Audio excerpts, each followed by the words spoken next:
हाल बुना। भोले भाले किसान अधिक उत्पादन के लालच में फंसकर रासायनिक खाद व कीटनाशकों का प्रयोग करने लगे। बैलों की जगह ट्रैक्टर से जुताई होने लगी। शुरुआत में कम रासायनिक खादों के प्रयोग से अधिक उत्पादन हुआ। धीरे धीरे रासायनिक खादों के प्रयोग के कारण भूमि की उर्वरा शक्ति क्षीण होने लगी, जिसकी वजह से उत्पादन घटने लगा तथा फसलें कमजोर होने लगीं। फसलों के कमजोर होने के कारण उनमें रोग व कीट लगने लगे।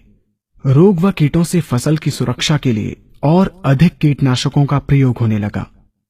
एक तरफ ज्यादा उत्पादन के लिए अधिक रासायनिक खादों का प्रयोग होने लगा, वहीं दूसरी तरफ फसलों को रोग व कीटों से बचाने के लिए अधिक विषाक्त कीटनाशकों का प्रयोग बढ़ गया, जिसके कारण उत्पादन लागत बढ़ी और किसान को लाभ कम होने लगा, बल्कि छोटे किसान कर्ज में डूबने लगे। धीरे धीरे भूमि की उर्वरा शक्ति क्षीण होने से भूमि बंजर होने लगी। रासायनिक खाद व कीटनाशकों के कारण खाद्यान्न भी विषाक्त हो गए तथा जलवायु भी प्रदूषित हो गई, जिसके कारण मानव पशु पक्षियों के स्वास्थ्य पर प्रतिकूल प्रभाव पड़ा, जिसका परिणाम आपके सामने है। मानव स्वास्थ्य पर रासायनिक खादों के पड़ने वाले प्रभाव को आप ऐसे समझें। जब किसान फसल में रासायनिक खाद डालता है तो रासायनिक खाद में उपस्थित विषाक्त रसायन जल में घुलकर सबसे पहले जल को प्रदूषित कर भूमि के अंदर उपस्थित केचुए व सूक्ष्म जीवाणुओं को मार देता है। ये बात सभी किसान अच्छी तरह से जानते हैं कि केचुए व अन्य सूक्ष्म जीवाणु भूमि की उर्वरा शक्ति को बढ़ाने के लिए अति आवश्यक होते हैं।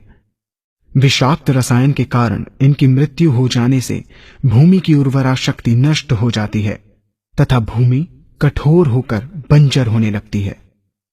रासायनिक खादों के विषाक्त रसायन पानी के माध्यम से अन्य खनिजों के साथ फसल के अंदर पहुंचकर फसलों को विषाक्त बना देते हैं।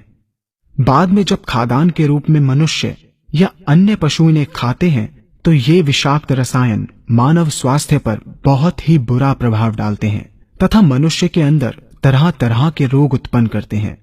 जब हम जैविक खाद का प्रयोग भूमि पर करते हैं तो जैविक खाद पानी में मिलकर पानी को प्रदूषित नहीं करती।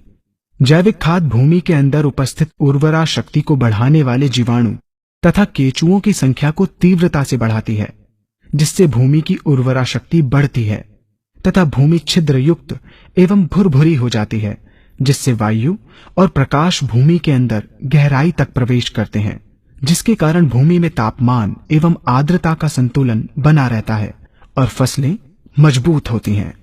जैविक खाद में विद्यमान तत्व खाद्यान्न के माध्यम से मानव व पशु पक्षियों के शरीर में पहुंचकर स्वास्थ्य लाभ पहुंचाते हैं।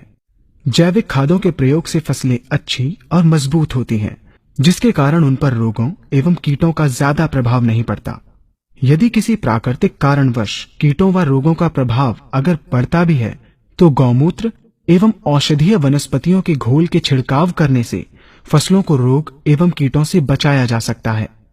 गौमूत्र एवं अन्य प्राकृतिक औषधियों के मिश्रण के छिड़काव से फसलों का कम लागत में बचाव हो जाता है तथा वातावरण पर भी कोई दुष्प्रभाव नहीं पड़ता।